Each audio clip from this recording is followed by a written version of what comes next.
नहीं कर पाए, it is only there on the paper. Carnot cycle जो है अभी तक सिर्फ पेपर वर्क पे हो पाया है, इन प्रैक्टिकल लाइफ अभी तक हम इसको यूज नहीं कर पाए हैं। कार्नोट साइकिल इतना ज्यादा एफिशिएंट होने के बाद भी इसकी एफिशिएंसी मैक्स टू मैक्स 60% जाती है, इससे ऊपर जाती ही नहीं है। मतलब आपकी जो मशीन्स यूज की जा रही है उसकी एफिशिएंसी लेस देन 60% है।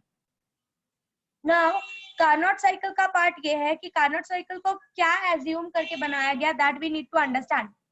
कार्नोट साइकिल को ये एज्यूम करके बनाया गया कि इसके अंदर जो भी इरिवर्सिबल प्रोसेसेस है, जिसकी वजह से या जिसको हम रिवर्स करके वापस से अपनी एनर्जी को, इंटरनल एनर्जी को सेम पोजीशन पे ला नहीं सकते, तो ये जो इरिवर्सिबल प्रोसेसेस है, ये जो छोटे छोटे इरिवर्सिबल प्रोसेसेस है, उनको इग्नोर करने की कोशिश की है कार्नोट साइकिल को रिप्रेजेंट करते वक्त, सो दैट कि हमारा जो भी अमाउंट ऑफ हीट हम प्रोवाइड कर रहे हैं या जो भी अमाउंट ऑफ फ्यूल हम प्रोवाइड कर रहे हैं, वो सारा का सारा अमाउंट ऑफ फ्यूल हमारे वर्क डन में यूज हो, ना कि किसी प्रोसेस की वजह से वेस्ट हो।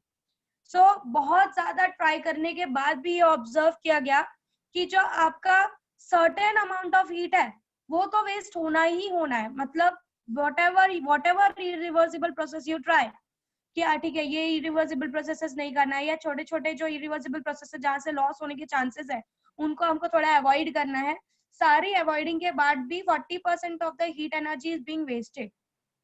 मतलब कार्नोट साइकिल में मोस्ट ऑफ द प्रोसेसेस जो किए जाते हैं वो रिवर्सिबल प्रोसेसेस किए जाते हैं, so that if you go to the initial position, आपकी बॉडी की जो इंटरनल एनर्जी होती है उसमें चेंजेस नहीं आता, आपका बॉडी पूरी तरीके से इनिशियल स्टेट को रिगेन करता है। ओके, नाउ हाइपोथेटिकली तो ये जो कार्नोट साइकिल है ये बहुत ही मैक्सिमम एफिशिएंट साइकिल है, मतलब आज तक का सबसे maximum efficient cycle. Okay Saurabh, आज तक का सबसे मैक्सिमम एफिशिएंट साइकिल जो होता है वो कार्नोट साइकिल होता है। अब ये कार्नोट साइकिल को बनाने के लिए हाइपोथेटिकली दो प्रोसेस का यूज किया जा रहा है। Those two processes are either your isothermal process, इसका यूज किया जाता है, और दूसरा यूज किया जाता है एडियाबेटिक प्रोसेस का। ये दो प्रोसेस के हेल्प से ही आपका जो कार्नोट साइकिल है ये पूरा मेंटेन किया जाता है। नाउ आइसोथर्मल प्रोसेस इसलिए लिया जाता है क्योंकि आइसोथर्मल प्रोसेस बहुत ही स्लो प्रोसेस होता है, और हमको पता है कि जब कोई प्रोसेस बहुत स्लो होता है, क्योंकि हमको पूरे इंजन को हमको रिवर्सिबल बनाना है, सो दैट हमारी जो एनर्जी है वो इरिवर्सिबल प्रोसेस में लॉस ना हो। ओके, सो आइसोथर्मल प्रोसेस इसलिए कंसीडर किया गया है क्योंकि आइसोथर्मल प्रोसेस जो होता है ये बहुत ही स्लो प्रोसेस होता है। सो इसमें क्या होता है, आपकी जो हीट एनर्जी होती है उसका मैक्सिमम अमाउंट वर्क के लिए यूज हो जाता है इंस्टेड ऑफ गोइंग वेस्ट, इसीलिए आइसोथर्मल का प्रोसेस का यूज किया जाता है। और एडियाबेटिक प्रोसेस इसलिए यूज किया गया है क्योंकि एडियाबेटिक प्रोसेस में ये इतना फास्ट होता है कि हीट एक्सचेंज का टाइम ही नहीं मिलता और अपने आप वर्क डन हो जाता है। Okay, so in this both the processes, ये दो प्रोसेसेस का यूज करके पूरे कार्नोट साइकिल के इंजन को रिप्रेजेंट किया गया है। हेलो कल मिस। कार्नोट साइकिल का पीवी डायग्राम आपको दिखाया था, I am hello showing that again. या हेलो हेलो मिस। हाँ बोलो। मिस यहाँ पे ब्लर दिख रहा है मेरे स्क्रीन पे। It's not blur, it may be because of your network issue. Okay, क्या कर सकते। Okay fine, so this was the PV diagram of your Carnot engine। कल मैंने ये PV diagram आपको बताया था, again I am revising it क्योंकि मुझे इसी के बेसिस पे आपको स्टर्लिंग इंजन आपका पढ़ाना है। Okay, there is one more engine called as Stirling engine that we are going to continue today. So we need to understand this Carnot engine in deep. Okay, now here as I have said that कि ये जो पूरा engine का PV diagram represent किया गया, ये जो पूरा कार्नोट इंजन बनाया गया, इसमें दो ही प्रोसेस का यूज ही किया गया है, एक तो आइसोथर्मल प्रोसेस और दूसरा adiabatic process. Okay, now in as you can see that your system is starting from A, initial position of the system is A. Okay, it started from the initial volume V1 and the final and the initial pressure P1. Okay, अब यहाँ पर engine क्या है, एक higher temperature पे रखा गया है TH पे। अब क्या होता है यहाँ पर ये इंजन हीट एब्जॉर्ब करते करते it is absorbing the heat, but since इसका टेम्परेचर मेंटेन किया जा रहा है तो जो भी अमाउंट ऑफ हीट ये एब्जॉर्ब करेगा वो सारा का सारा हीट वो किस चीज के लिए यूज करने वाला है, वो एक्सपांशन के लिए यूज करेगा, करेक्ट है, it will use it for its expansion. तो जैसे जैसे ये हीट एब्जॉर्ब करता जाएगा वो सारा हीट को किस चीज के लिए यूज करेगा, वो एक्सपांड होने के लिए यूज करता जाएगा, पिस्टन को आगे की तरफ ढकेलता जाएगा। But what we will try to maintain the temperature at TH, means this process will be an isothermal process. तो ये प्रोसेस बहुत ही स्लोली होने वाला है, इसलिए देखो इसका कर्व बहुत आराम से आगे की तरफ बढ़ा हुआ है। ओके, सो जैसे जैसे एक्सपांड होता जाएगा गैस मॉलिक्यूल्स एक दूसरे से दूर होते जाएंगे, तो प्रेशर क्या हो जाएगा, वॉल्यूम बढ़ जाएगा और प्रेशर थोड़ा सा डिक्रीज हो रहा है, बहुत ज्यादा प्रेशर में डिक्रीमेंट नहीं आ रहा है, as you can see pressure थोड़ा सा डिक्रीज होगा। So in this part of AB, heat is being absorbed and we are trying to maintain the temperature. That's why it is known as isothermal expansion. अब एक बार वो process, एक बार वो engine V2 P2 पे पहुंच गया, that is volume V2 and pressure P2. Volume has been increased and pressure has been decreased slightly. बहुत slight decrement हुआ है प्रेशर का। Now what we want to do, हमारा काम हो चुका है, work is almost over, मेरा पिस्टन एक्सपांड हो चुका है। अब मुझे चाहिए कि मेरा जो गैस है जिसका प्रेशर इतना हाई है, मैं क्या करूं, किसी तरीके से इसका प्रेशर कम कर दूं कि मेरा कंप्रेशन करते वक्त मुझे ज्यादा काम ना करना पड़े। ओके, कंप्रेस करते वक्त मुझे ज्यादा काम ना करना पड़े, इसलिए what I am trying to do, I am trying to decrease the pressure. So what I will go for, I will go for adiabatic expansion, so that मेरा प्रेशर क्या हो जाए, P2 से P3 पे डिक्रीज हो जाए। See you can see the pressure has been, बहुत ज्यादा चेंज आया है प्रेशर में, और हमको पता है कि अगर हमको बहुत ही सडन, और मैं चाहती हूँ कि जब ये काम हो तो मेरे सिस्टम का हीट एनर्जी वेस्ट नहीं होना चाहिए। अब मुझे सिर्फ प्रेशर डिक्रीज करना है, तो मेरे सिस्टम का हीट एनर्जी यहाँ पर प्रेशर डिक्रीज करने के चक्कर में सिस्टम की एनर्जी वेस्ट नहीं होनी चाहिए। सो what I have done, I am going for adiabatic expansion.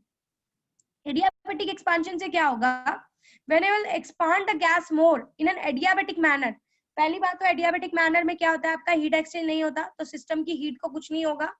दूसरा, वो इजीली फटाक से एक्सपांड करेगा, वॉल्यूम को ज्यादा चेंज किए बिना हमारा प्रेशर जो है वो डिक्रीज हो जाएगा। There will be large amount of change in the pressure values. अब एक बार सी पोजीशन पे आ गया, मेरा पिस्टन का काम हो गया, वो पूरी तरीके से एक्सपांड होके काम हो चुका है। अब मुझे अनदर साइकिल के लिए अपने पिस्टन को प्रिपेयर करना है। Okay, now what I will do, I will compress my gas, again the compression. Of course यहाँ पे प्रेशर डिक्रीज हुआ है, प्रेशर डिक्रीज हुआ है, इसका मतलब क्या है, प्रेशर के साथ क्या डिक्रीज होगा, टेम्परेचर डिक्रीज होगा, and the temperature will be TC। Pressure decrease हो गया, टेम्परेचर भी क्या हो जाएगा, डिक्रीज हो जाएगा, and that will be TC। क्यों टेम्परेचर डिक्रीज हो रहा है, होप यू नो, क्योंकि आपको पता है कि जब when you go for adiabatic expansion, आप अपने हीट को चेंज होने नहीं दे रहे हो, आप अपने हीट को एक्सचेंज करने नहीं दे रहे हो, तो सिस्टम क्या करेगा, अपनी इंटरनल एनर्जी को यूज करके एक्सपांड करेगा, और उसकी इंटरनल एनर्जी वहां पे क्या हो जाएगी, वहां पे उसकी इंटरनल एनर्जी जो है वो डिक्रीज हो जाएगी। इंटरनल एनर्जी डिक्रीज हो गई मतलब क्या, जो एक हायर टेम्परेचर पे सिस्टम था वो एक लोअर टेम्परेचर पे सिस्टम आ जाएगा, सिस्टम कूल हो जाएगा।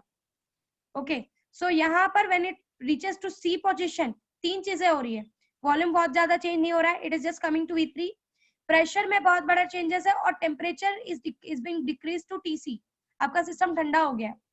अब आप क्या करोगे, अब आप कंप्रेस करना स्टार्ट करोगे, बट कंप्रेशन आप इस तरीके से करोगे कि यहाँ पर आपका टेम्परेचर चेंज नहीं होना चाहिए। You will compress it so that वो जो भी हीट रिजेक्टेड है, ये जो भी हीट इसने एब्जॉर्ब किया है इस प्रोसेस में, वही हीट को वो बाहर रिलीज कर दे, बट टेम्परेचर चेंज करने के लिए वो हीट यूज ना हो जाए। तो आप ट्राई करोगे कि you will maintain the temperature so that when you will compress it, तो whatever heat it has absorbed, वो सारी हीट को वो बाहर रिजेक्ट कर दे। Okay, so you will do a work on the gas, यहाँ पे work was done by the gas, यहाँ पे you are doing work on the gas because you are compressing it. So when you will compress it and you will maintain the temperature, you will try to maintain the system at temperature TC, what will happen, whatever the heat being absorbed here, that will be rejected in this part, and you will come to the D position. Now when you come to the D position, you have almost approached to the volume of initial volume, but not to the initial volume. अभी तक आप पूरे initial volume पे नहीं आए हो, आप V4 पे आए हो, V1 यहाँ पर है, V4 यहाँ पर, मतलब थोड़ा सा और वॉल्यूम चेंज होने की जरूरत है, और प्रेशर भी now you need to increase the pressure. जब आपने ये प्रोसेस किया तो प्रेशर में बहुत ज्यादा चेंजेस नहीं आया क्योंकि we have maintained the temperature. So यहाँ पर क्या करोगे, आपको वापस अपना प्रेशर बढ़ाना है और वॉल्यूम में कोई खास चेंजेस नहीं चाहिए। और आपको ये भी चाहिए, ये भी नहीं चाहिए कि आपके सिस्टम के अंदर की हीट एनर्जी यूज हो।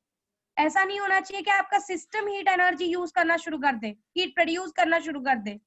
तो आप क्या करोगे, एडियाबेटिक कंप्रेशन करोगे। You will compress the gas and you will, when you will go for adiabatic compression, ये इतना सडन प्रोसेस होगा कि इसका वॉल्यूम फटाक से इनिशियल वॉल्यूम पर चला जाएगा, बढ़कर योर वॉल्यूम डिक्रीज होकर it will go to the initial volume.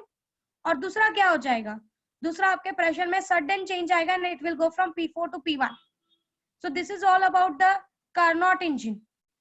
So in these two processes, here heat is absorbed, here heat is rejected, and these two processes does not involve the change in the exchange in the heat energy.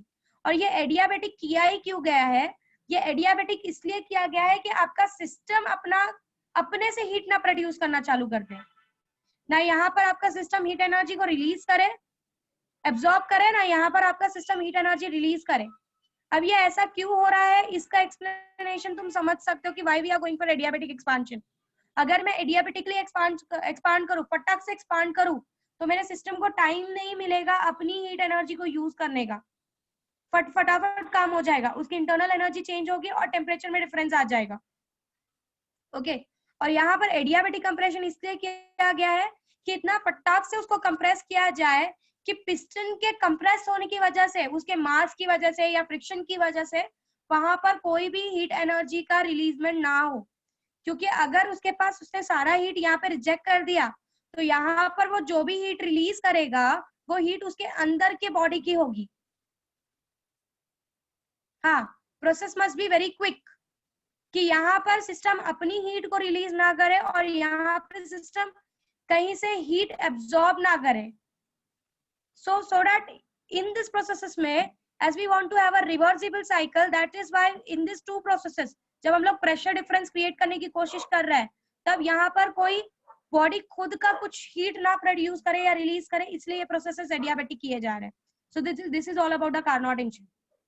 Hope you are clear. और समझ में आ रहा होगा कि ये ऐसा process है, खुद इसके पीवी डायग्राम से समझ में आ रहा होगा कि इतनी इजीली इसको अप्रोच कर पाना इतना इजी नहीं है कि हम लोग फटाक से एडियाबेटिक एक्सपांशन करवा दे या एडियाबेटिक कंप्रेशन करवा दे कि बिल्कुल आपके पुल्ली की वजह से या आपके पिस्टन की वजह से हीट रिलीज ही ना हो। That is not still possible. कुछ ना कुछ तो आपका पिस्टन हीट को डिस्टर्ब करने ही वाला है। So that is the reason that this engine is not possible. Are you clear with the Carnot cycle? कोई डाउट है कार्नोट साइकिल में? जस्ट आपको दिमाग में इतना रखना है, isothermal expansion, adiabatic expansion, isothermal compression, adiabatic compression, ये 4 साइकिल से ये पूरा चलता है। आइसोथर्मल एक्सपांशन में V1 से V2 जाएगा, P1 से P2 जाएगा, प्रेशर विल डिक्रीज क्योंकि एक्सपांड हो रहा है गैस, बट इतना डिक्रीमेंट नहीं होता क्योंकि we are trying to maintain the temperature. It's an isothermal condition. Next we will go for, we want to decrease the pressure now क्योंकि बहुत ही हाई प्रेशर पे है गैस। तो जब बहुत ही ज्यादा हाई प्रेशर पे है तो कंप्रेस करते समय काम ज्यादा करना पड़ेगा, तो हम ट्राई करेंगे कि उसका प्रेशर रिड्यूस हो जाए किसी तरीके से। So we are going for adiabatic expansion. Adiabatic condition इसलिए ले रहे हैं कि एडियाबेटिक एक्सपांशन होते वक्त कहीं ऐसा ना हो कि सिस्टम अपने हीट एनर्जी के साथ काम करना चालू कर दे, अपने इंटरनल हीट एनर्जी प्रोड्यूस करना चालू कर दे। ठीक है, when it is adiabatically expanding तो ऐसा ना हो जाए कि सिस्टम अपने अंदर की हीट एनर्जी को यूज करे एक्सपांड करने के लिए। सो ऐसा वो जो पिस्टन की वजह से हीट एनर्जी का लॉस होगा उस चीज को अवॉइड करने के लिए हमने बहुत ही क्विक प्रोसेस किया है, जिससे आपका वॉल्यूम में कोई खास चेंजेस नहीं आ रहा है, बट प्रेशर जो हमको डिक्रीज करना है वो इजीली डिक्रीज हो रहा है। बट सिंस जब प्रेशर में इतना बड़ा चेंजेस आ रहा है तो उसका टेम्परेचर भी अपने आप क्या हो रहा है, its temperature is decreasing from TH to TC, क्योंकि यहाँ पर सिस्टम का इंटरनल एनर्जी में चेंजेस आएगा। ओके, व्हेन सिस्टम का इंटरनल एनर्जी में चेंजेस आएगा its temperature will fall from TH to TC. Okay. Now इसको यहाँ पे इंटरनल एनर्जी सिर्फ टेम्परेचर लो करने के लिए यूज और एक्सपांड करने के लिए यूज हो रही है। इंटरनल एनर्जी का कुछ अमाउंट हीट बर्न के बाहर ना निकले, इसलिए इसको एडियाबेटिक रखा हुआ है। इंटरनल एनर्जी का सारा यूज सिर्फ पिस्टन को पुल करने में जाए, ऐसा ना हो कि पिस्टन के वजह से या पिस्टन के फ्रिक्शन की वजह से उसको हीट लॉस करना पड़े, इसलिए एडियाबेटिक एक्सपांशन लिया है। तो यहाँ पर पिस्टन अपना इंटरनल एनर्जी यूज करके टीएच से टीसी की तरफ जाएगा। जब वो टीएच से टीसी की तरफ जाएगा, it will of course it is using its internal energy, तो वो इंटरनल एनर्जी यूज हो रही है तो उसका इंटरनल एनर्जी डिक्रीज होगा, जिससे टेम्परेचर डिक्रीज हो जाएगा। सिंस एक्सपांशन हो रहा है, प्रेशर भी डिक्रीज हो जाएगा। सो एडियाबेटिक इसलिए रखा गया है कि एक सर्टेन स्मॉल चेंज के लिए बड़ा सा चेंज देखने में मिले। It's a quick process. Okay, उसके बाद यहाँ पर जो भी हीट एब्जॉर्ब की गई थी वो सारी यहाँ से रिजेक्ट की जाएगी through isothermal compression. Now again we are compressing the gas. जिससे क्या होगा, when I am going for isothermal compression, ऐसा नहीं होना चाहिए कि जो भी हीट यहाँ से रिलीज हो रही है वो आपके टेम्परेचर को अफेक्ट करे। इंस्टेड ऑफ रिजेक्टिंग आउट, बाहर निकलने के बदले टेम्परेचर में डिफरेंस लाए, इसलिए आइसोथर्मल कंप्रेशन किया गया। अब यहाँ से सारा हीट रिजेक्ट हो गया, we are coming to the D position. Now we want to again increase the pressure to the A position, क्योंकि हमको इनिशियल पॉइंट पे वापस आना है। It's Carnot cycle, it is cyclic process. तो यहाँ पर क्या करेंगे, again we are going for adiabatic compression. और एडियाबेटिक कंप्रेशन जाने के पीछे रीजन ये है कि जब आप इसको कंप्रेस कर रहे हो तो अगेन आपको सिर्फ प्रेशर में चेंजेस लाना है। वॉल्यूम तो ऑलमोस्ट ऑन एन अप्रोच पहुंच चुका है, वॉल्यूम का बहुत बड़ा चेंजेस आपको नहीं चाहिए। तो आप बहुत ही क्विक प्रोसेस करोगे। क्यों क्विक प्रोसेस कर रहे हो? सो दैट आपके सिस्टम को टाइम ना मिले कि वो अपनी इंटरनल एनर्जी को हीट एनर्जी के फॉर्म में वेस्ट कर सके। सो फटाक से you will compress it so that pressure will increase to P1 and it will again reach to the volume V1. Okay, so this is all about a Carnot engine. Hope you don't have any doubt in Carnot engine anymore. कोई doubt है तो you can ask. क्यों isothermal कर रहा है, क्यों adiabatic कर रहा है, क्यों आइसोथर्मल कंप्रेशन किया या एडियाबेटिक कंप्रेशन किया? This all processes are done to avoid the isothermal irreversible processes. यहाँ पर ये जो प्रोसेसेस किए गए हैं ये मोस्टली ट्राई किया गया है कि इरिवर्सिबल प्रोसेस, मतलब आपके पिस्टन की वजह से, या ये सारे चारों प्रोसेस इसलिए किए गए हैं एक्चुअली कि आपके पिस्टन के मास या फ्रिक्शन की वजह से कोई हीट एनर्जी लॉस नहीं होनी चाहिए।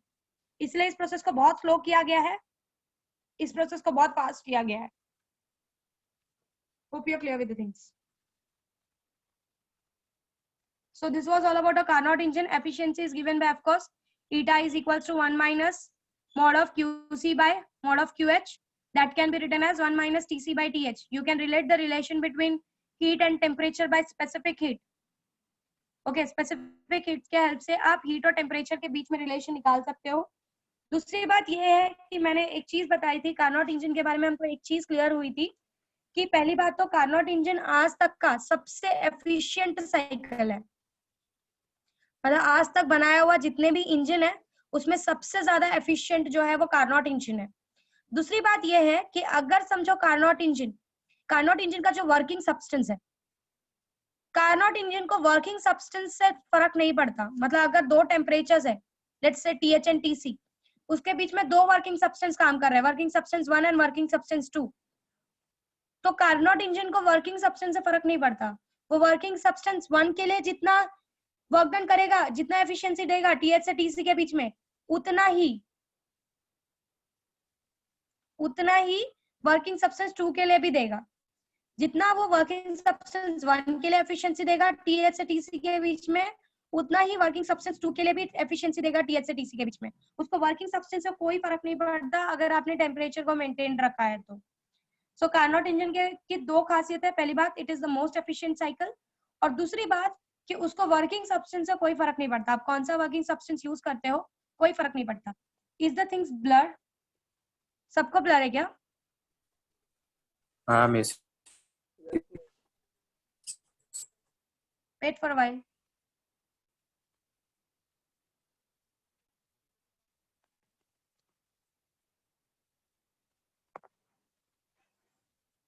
बहुत ज्यादा हो गया है कार्नोट समझाते।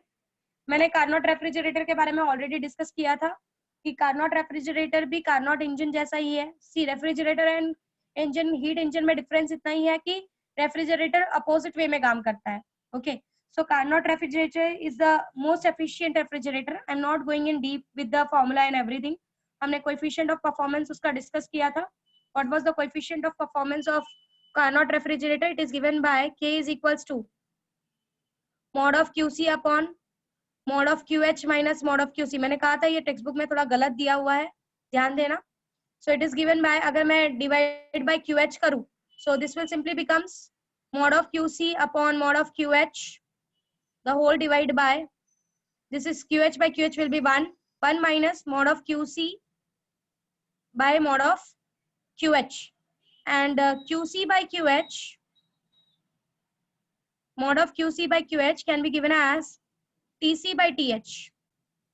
So the formula becomes TC by TH upon 1 minus TC by TH. So अगर इसको थोड़ा सा simplified form में लिखोगे तो you'll find TC upon TH minus TC. TC is the temperature of the cold reservoir and TH is the temperature of the hot reservoir. This was all about the coefficient of performance of the, what we can say, Carnot refrigerator. The next cycle is the Stirling cycle. Stirling cycle was made by the scientist Stirling. ये cycle भी तभी बन रहा था जब Carnot engine बनाया जा रहा था, जब स्टीम इंजन बनाया जा रहा था. कार्नोट तो अभी बनाया गया. It's an modified, actually it's a modified form of your Carnot cycle. Carnot cycle और ये दोनों साथ में बनाए जा रहे थे. जब स्टीम इंजन कार्नोट साइकिल बन रहे थे तो स्टर्लिंग साइकिल, स्टर्लिंग जो साइंटिस्ट है इन्होंने भी अपना एक साइकिल प्रिपेयर किया which is known as Stirling cycle. अब स्टर्लिंग साइकिल में हुआ क्या है, Stirling cycle is similar to your Carnot cycle. जैसा आपका कार्नोट है पूरी तरीके से सिमिलर है, सिर्फ कुछ चेंजेस किए गए हैं स्टर्लिंग साइकिल में. और स्टर्लिंग साइकिल को क्यों यूज नहीं किया जाता वो समझाती हूँ कि क्यों स्टीम इंजन प्रेफर किया जाता है या जेट इंजन प्रेफर किया जाता है instead of Stirling cycle. Problem क्या है, स्टर्लिंग साइकिल का सबसे मेन फंडा क्या है वो समझो कि ये जो साइकिल बनाया गया ना, ये स्टर्लिंग साइकिल, इसकी सबसे अच्छी खासियत ये है कि ये गैस पे काम करता है. मतलब इसको हम गैस पे काम करवाते हैं, जो it's an type of external combustion engine. External combustion engine मतलब ये है, ये बात आपको पता है कि what is external combustion engine, जहां पर हीट हम बाहर से प्रोड्यूस करते हैं. जैसे कि heat engine, it's an external combustion engine, उसके अंदर जो स्टीम है उसको हम बाहर से हीट करते हैं. तो स्टर्लिंग साइकिल भी जो है वो भी एक्सटर्नल कंबशन इंजन है. मतलब इसके अंदर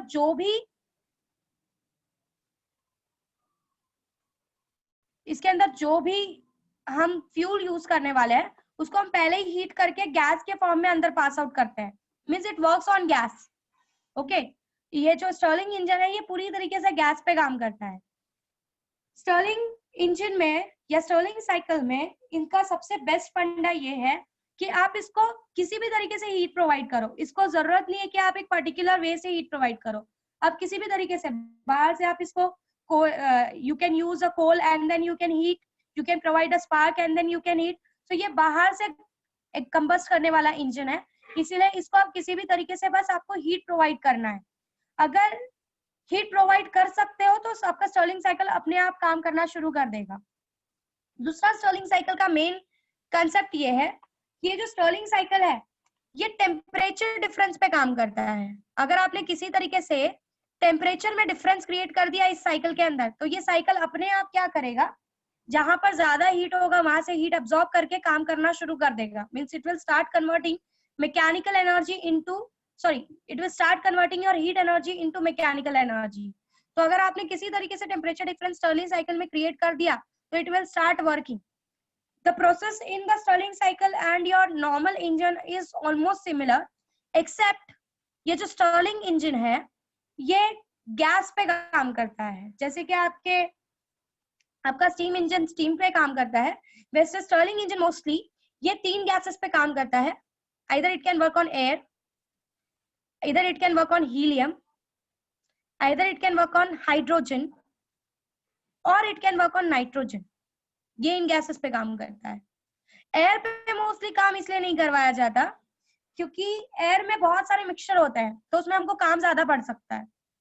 हर गैस का एयर के अंदर there is a different amount of gases, so उसकी प्रॉपर्टी चेंज हो जाती है तो हम लोग उसको अच्छे से स्टडी नहीं कर पाते. इसीलिए स्टर्लिंग इंजन में एयर नहीं यूज किया जाता मोस्टली. हीलियम का प्रॉब्लम ये है, it can work on helium as well, but helium का प्रॉब्लम ये है कि हीलियम महंगा मिलता है तो आप बहुत ज्यादा हीलियम यूज नहीं कर पाओगे. It will be not efficient for you, profitable नहीं होगा. हाइड्रोजन का प्रॉब्लम ये है, it works on all of this, but क्यों हम नाइट्रोजन प्रिफर करते हैं इसको काम करवाने के लिए, वो समझाने की कोशिश कर रही हूँ। हाइड्रोजन का प्रॉब्लम ये है कि हाइड्रोजन जो होता है ये बहुत ही हल्का होता है वेट में, तो इतना हल्का होता है कि अगर आपने इसको समझो किसी मेटल सिलेंडर में डाला और आपने उसको एक्सपांड करने की कोशिश की सो दैट वो पिस्टन को पुश कर सके, तो हाइड्रोजन इतना फास्ट स्पीड से भागता है कि वो आपके मेटल को क्रॉस करके बाहर निकल जाए। सो इसको कैच कर पाना इजी नहीं है, इसीलिए बहुत ही प्रिफरेबल, हालांकि हाइड्रोजन से अच्छा काम करने वाला हीलियम है, बट हीलियम महंगा है, इस वजह से नाइट्रोजन का यूज बहुत ज्यादा किया जाता है क्योंकि इसका अमाउंट इजीली अवेलेबल होता है। तो इसलिए स्टर्लिंग इंजन को अगर आपको बहुत अच्छा एफिशिएंट बनाना है तो नाइट्रोजन पे काम करवाया जाता है, अगर बेस्ट बनाना है तो हीलियम पे काम करवाया जाता है। ओके, अगर आप महंगा यूज कर सकते हो तो आप हीलियम पे काम करवाते हो।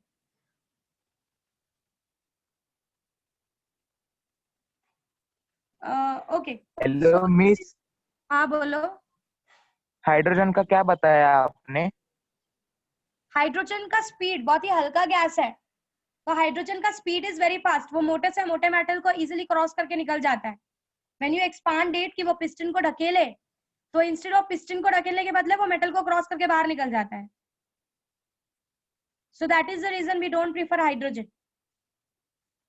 हाँ समझा मिस। या सो इन निकल जाता, नहीं समझा नाइट्रोजन इजीली अवेलेबल है, इसलिए नाइट्रोजन का एफिशिएंसी भी बढ़ जाता है, मतलब हमको ज्यादा पैसा भी नहीं देना पड़ता और ये स्टर्लिंग इंजन इजीली काम कर पाता है। नाउ स्टर्लिंग इंजन का this was about the working substance, कि वर्किंग सब्सटेंस कौन से यूज किए जाते हैं। मोस्टली वर्किंग सब्सटेंस इसके अंदर, ये जो पूरा वर्किंग सब्सटेंस है स्टर्लिंग का, it works on your gases. Stirling engine को ज्यादा यूज नहीं किया जाता है, it is not that much efficient, बहुत एफिशिएंट नहीं है स्टर्लिंग इंजन, क्योंकि स्टर्लिंग इंजन का साइज बहुत बड़ा होता है। The size of the Stirling engine is very big, और प्रॉब्लम ये है कि गैस पे काम कर रहा है। दूसरा, इट इज रेसिप्रोकेटिंग इंजन। मुझे बालाजी ने एक बार पूछा था, मैम रेसिप्रोकेटिंग इंजन क्या होता है? रेसिप्रोकेटिंग इंजन का मतलब होता है जो एक बार कंप्रेस हो फिर एक्सपांड हो, कंप्रेस हो फिर एक्सपांड हो, जो कंटिन्यूस कंप्रेशन एक्सपांशन करते हैं जो इंजन, उनको रेसिप्रोकेटिंग इंजन बोला जाता है। बट स्टर्लिंग इंजन का साइज, ऑफकोर्स आपका जो नॉर्मल मोटर भी होता है, आपका जो नॉर्मल ऑटोमोबाइल होता है वो भी रेसिप्रोकेटिंग टाइप का ही होता है, बट वहां पर ऐसा क्रिएट किया जाता है कि एक बार एक्सपांड होने से वो इतनी एनर्जी क्रिएट कर देता है कि वापस आपको जल्दी उसको कंप्रेस करने की जरूरत नहीं पड़ती। अगर आप बार बार उसको कंप्रेस करते हो तो आपका सिस्टम खराब हो जाता है फ्रिक्शन की वजह से। ओके, तो स्टर्लिंग इंजन का यही प्रॉब्लम है कि ये रेसिप्रोकेटिंग इंजन है, ये बार बार इसको कंप्रेस करना पड़ता है, एक्सपांड करना पड़ता है, कंप्रेस करना पड़ता है, एक्सपांड करना पड़ता है, जिसकी वजह से इसकी efficiency is not that much good, इतना अच्छा काम नहीं करता ये। और दूसरी बात, इसकी साइज, इसका जो साइज होता है स्टर्लिंग इंजन का बहुत ही बड़ा होता है। क्यों? क्योंकि स्टर्लिंग इंजन में कैसा प्रोसेस होता है वो समझो। स्टर्लिंग इंजन में बीच में देयर इज एन इंजन, एक साइड में क्या किया जाता है, on the one side hot reservoir रखा जाता है और दूसरे साइड में कोल्ड रिजर्वायर रखा जाता है, मतलब कोई ठंडा टेम्परेचर मेंटेन किया, टेम्परेचर ग्रेडियंट मेंटेन किया जाता है, जिसकी वजह से आपका जो पूरा इंजन का साइज होता है वो बढ़ जाता है। स्टर्लिंग इंजन के 3 टाइप्स पाए जाते हैं, alpha, beta and gamma. Alpha सबसे बड़ा साइज होता है, बीटा उससे छोटा होता है, गामा सबसे छोटा पाया जाता है, जो आज के टाइम में आपको Amazon वगैरह पे इजीली अवेलेबल है स्टर्लिंग इंजन में, दैट इज गामा साइज। सो इसमें स्टर्लिंग इंजन में क्या किया जाता है, एक साइड पे हॉट रिजर्वायर रखा जाता है जहां से हीट अंदर फ्लो होने वाली है, और एक साइड पे कोल्ड रिजर्वायर रखा जाता है जहां से जो भी हीट प्रोड्यूस होगी वो सारी हीट कौन एब्जॉर्ब कर लेता है, कोल्ड रिजर्वायर एब्जॉर्ब कर लेता है। और स्टर्लिंग इंजन का प्रोसेस कैसा है वो ध्यान से समझने की कोशिश करो, थोड़ा सा अलग है आपके स्टीम इंजन से। अब होता कैसा है, सबसे पहले क्या किया जाता है, स्टर्लिंग इंजन को एक्सपांड करवाया जाता है, it is expanded. Okay, now if there is a piston here और we want to expand it, तो क्या किया जाता है, जब स्टर्लिंग इंजन एक्सपांड करना होता है हमको, तो मेंटेन ट्राई किया जाता है कि ये जो पूरा सिस्टम है इसका टेम्परेचर मेंटेन रखा जाए, जैसे कि आपके कार्नोट में किया गया था। When it was expanded it was tried to maintain कि उसका टेम्परेचर क्या रखा जाए, at high temperature it should be maintain. तो इस चीज को करने के लिए क्या होता है, जो भी हीट है वो हॉट रिजर्वायर से एब्जॉर्ब होती है, that is QH। Okay, now जब मुझे पता है कि सिस्टम एक्सपांड होता है, तो एक्सपांड होते समय सिस्टम जो है ठंडा पड़ता है, but what we are trying to do, we are trying to maintain it at isothermal expansion. तो यहाँ से जो भी QH अमाउंट यहाँ पे रिलीज हो रहा है, वो सारा का सारा QH अमाउंट क्या किया जाता है, एट कांस्टेंट टेम्परेचर एब्जॉर्ब किया जाता है और सिस्टम को क्या किया जाता है, एक्सपांड किया जाता है। अब ये जो QH अमाउंट है, समझो इसमें से जितना भी एक्सपांड के लिए यूज हो गया, उसमें से Q अमाउंट जो भी बच जाता है, वो Q अमाउंट क्या किया जाता है, इस कोल्ड सिंक को पास कर दिया जाता है। फर्स्ट क्या किया गया, we want to expand this piston, Stirling engine के पिस्टन को मुझे एक्सपांड करना है। जब मुझे इसको एक्सपांड करना है, when I want to expand it, क्या होगा, यहाँ से वो सारा का सारा हीट एब्जॉर्ब करेगा, इसका टेम्परेचर मेंटेन करने की कोशिश की जाती है।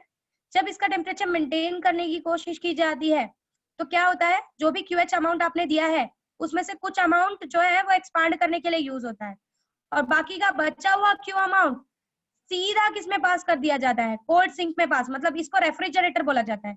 इस रेफ्रिजरेटर, इस कोल्ड सिंक को पास कर दिया जाता है।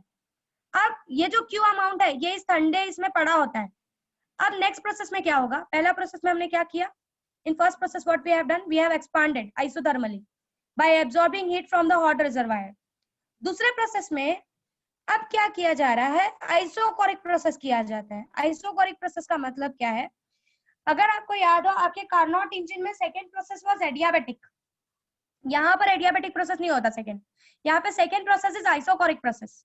आइसोकोरिक प्रोसेस मतलब जितना वॉल्यूम है उतना ही वॉल्यूम रख के, ये जो भी अमाउंट ऑफ हीट यहाँ पे एब्जॉर्ब हुई थी, वो सारे अमाउंट को कोल्ड सिंक में पास कर दिया जाता है, रेफ्रिजरेटर में पास कर दिया जाता है। Are you understanding what I'm trying to say? Adiabatic second process is not the adiabatic like Carnot engine. Carnot में हमने second process was adiabatic process, correct? To decrease the temperature. यहाँ पर अब next decrease करने के लिए temperature क्या किया जा रहा है, यहाँ पर जो भी amount यहाँ पे absorb किया था, उसको cold sink को pass कर दिया जा रहा है. Okay. So first process in the Stirling cycle is isothermal expansion. Isothermal expansion. Of course, इसको already high temperature पे रखा गया है. This is at high temperature. So first is the isothermal expansion, जिसमें it is at high temperature TH. इस time पे क्या होता है, it absorb QH amount from here. I am trying to maintain the temperature of my system so that जो भी QH amount मैं absorb कर रही हूँ, वो सारा का सारा मैं क्या किस चीज के लिए यूज करूंगी, एक्सपांशन के लिए यूज करूंगी. Okay, not for changing the temperature. Again, screen is blurred. Okay, fine. So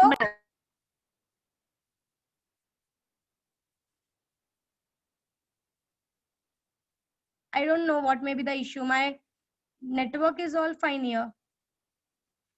No, ma'am, screen is not blurred. Okay, fine. So are you understanding what are the concept? कि यहाँ पर first process is like similar to your Carnot engine.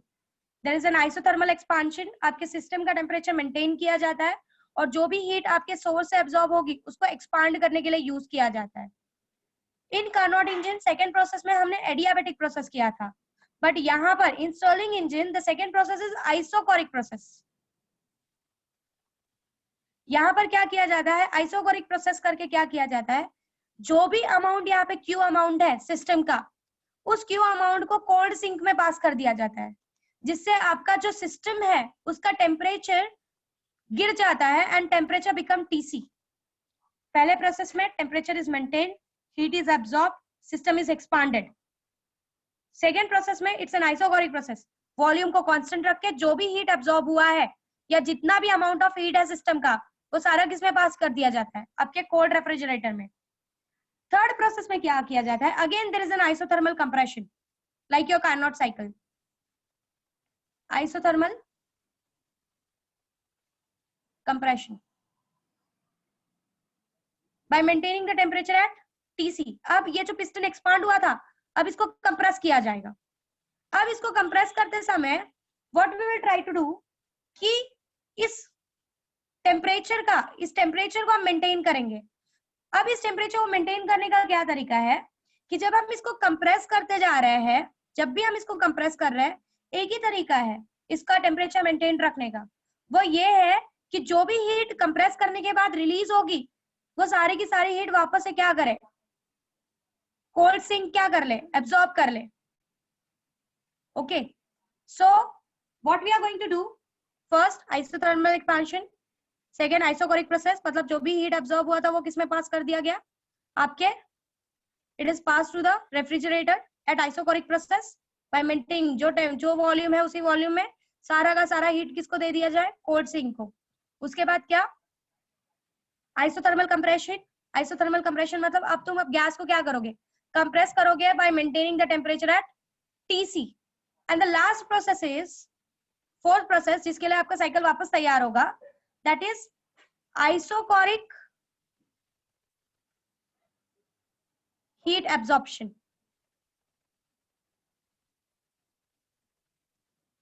अब isochoric heat absorption में क्या होता है, जब आपने अपने सिस्टम को कंप्रेस किया स्टार्टिंग में इस अमाउंट में, इन दिस प्रोसेस क्या हुआ था, QH प्लस एक पर्टिकुलर अमाउंट ऑफ हीट दोनों मिलकर Q बनकर एब्जॉर्ब हो गया था, कहां पर, आपके रेफ्रिजरेटर में। अब ये जो internal amount of heat absorb हुआ है आपके सिस्टम का, वो क्या करता है सिस्टम, वापस से it absorb from the refrigerator, वो रेफ्रिजरेटर में से एब्जॉर्ब कर लेता है जो भी अमाउंट ऑफ हीट उसने अपना अंदर सिंक में दिया था, जिससे वापस से आपका जो सिस्टम है वो पुराने सिस्टम जैसा मेंटेन्ड हो जाता है। So this are the four processes, isothermal expansion, isochoric process जहां पर वो अपनी सारी हीट को, जितना भी अमाउंट ऑफ हीट उसके सिस्टम का है वो सारा सिंक को पास करता है। आइसोथर्मल कंप्रेशन, आइसोथर्मल कंप्रेशन में क्या होता है, आइसोथर्मल कंप्रेशन में you compress the gas at constant temperature TC। और आइसोकोरिक हीट एब्जॉर्प्शन, अब वापस से वो अमाउंट हीट एब्जॉर्ब कर लेता है जो पहले से उसके पास था, again it is ready for the second process, वापस से वो सेकेंड साइकिल के लिए रेडी हो जाता है। So let's go ahead with the PV diagram. PV diagram देखो शायद तुमको थोड़ा समझेगा।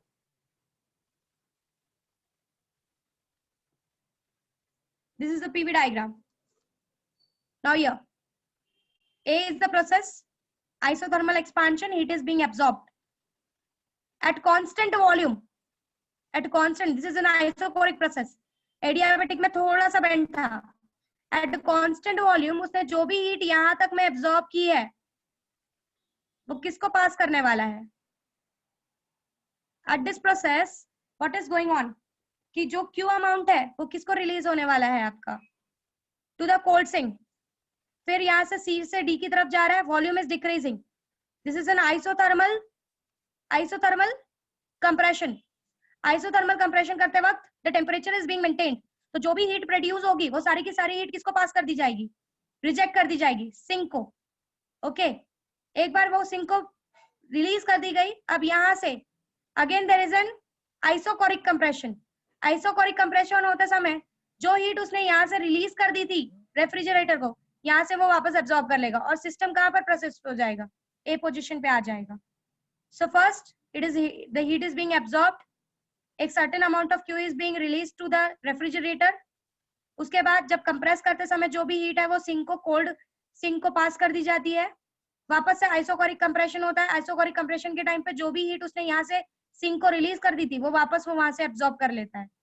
सो ये जो प्रोसेस है ये बहुत ही बड़ा, इसके लिए बहुत बड़ा मशीन का जरूरत है, इसीलिए Stirling engine is not efficient, ये यूज नहीं किया जाता है क्योंकि बार बार एब्जॉर्ब करना, रिलीज करना, एब्जॉर्ब करना, रिलीज करना, it is creating lots of work, so इसीलिए स्टर्लिंग इंजन का यूज नहीं किया जाता। QH is absorbed, Q amount is released to the sink, again QC is the heat that is produced during the compression which is released to the sink, and again Q is that amount जो यहाँ से release हुआ था वापस वो absorb कर रहा है कि वापस वो कहाँ पर चला जाए, अपने A पोजीशन पे चला जाए, at the A position. So yeah, these two processes are isothermal processes and these two processes are isocoric processes. Whereas in Carnot engine, these two processes were isothermal processes and these two processes were adiabatic process. यहाँ पर वो heat exchange allow कर रहा है, but Carnot में वो ये दो हीट एक्सचेंज को अलाउ नहीं करता। So Carnot engine is more efficient as compare to the Stirling engine, that is the reason, क्योंकि ये जो Q है, इस Q में ना सिस्टम का खुद का एनर्जी, खुद का हीट एनर्जी भी यूज होता है, and that thing is not efficient, इसलिए स्टर्लिंग इंजन को ज्यादा यूज नहीं किया जाता। Hope you are clear.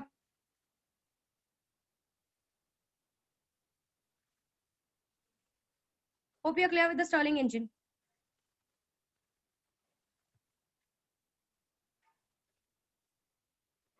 कोई डाउट है तो पूछ सकते हो। हाँ कांशा बोलो।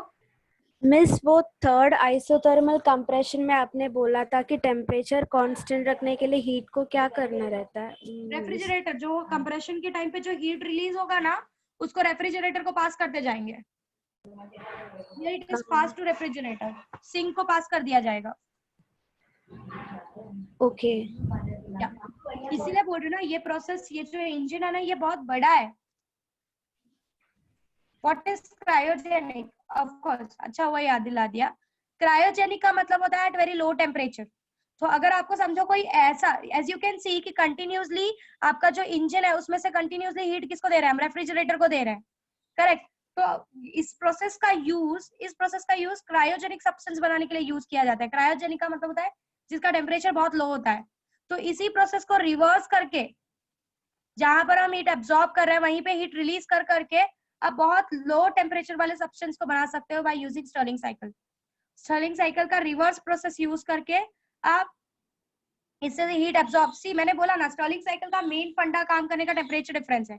अगर समझो यहाँ पर आपने, लेट्स टेक एन एग्जांपल, यहाँ पे आपने 0 डिग्री सेल्सियस रखा है, आपको चाहिए कि इसका 0 डिग्री सेल्सियस का टेम्परेचर और ज्यादा कम हो जाए, तो यहाँ पर आप क्या करोगे? थोड़ा सा उससे लोअर टेम्परेचर रखोगे। अगेन ये 0 डिग्री सेल्सियस है, बट अगर आपने यहाँ पर समझो लेट्स टेक एग्जांपल कि -10 डिग्री सेल्सियस लिया, तो ये हाई टेम्परेचर हो जाएगा और ये लो टेम्परेचर हो जाएगा। तो ये क्या करेगा? यहाँ से हीट पास करेगा अंदर की तरफ 0 डिग्री सेल्सियस से, तो ये 0 डिग्री सेल्सियस का जो टेम्परेचर होगा ये और ठंडा ठंडा ठंडा और ठंडा होता जाएगा। जैसे कि मुझे तुम लोग ने हीट पंप में क्वेश्चन पूछा था कि मैम बाहर ठंडा है तो और ठंडा करने का मीनिंग क्या है? हो सकता है -8 डिग्री सेल्सियस है तो उसको और ठंडा करना मतलब कितना हो जाएगा? you'll go to more lower temperatures, you'll go to more lower temperatures। तो इस तरीके से टेम्परेचर डिफरेंस क्रिएट करके आप स्टर्लिंग इंजन में क्रायोजेनिक सब्सटेंस बना सकते हो। मतलब किसी भी सब्सटेंस का टेम्परेचर बहुत ज्यादा लोअर टेम्परेचर पे लेके जा सकते हो just by maintaining the temperature difference। समझ में आया? Cryogenic means the substance with very low temperature।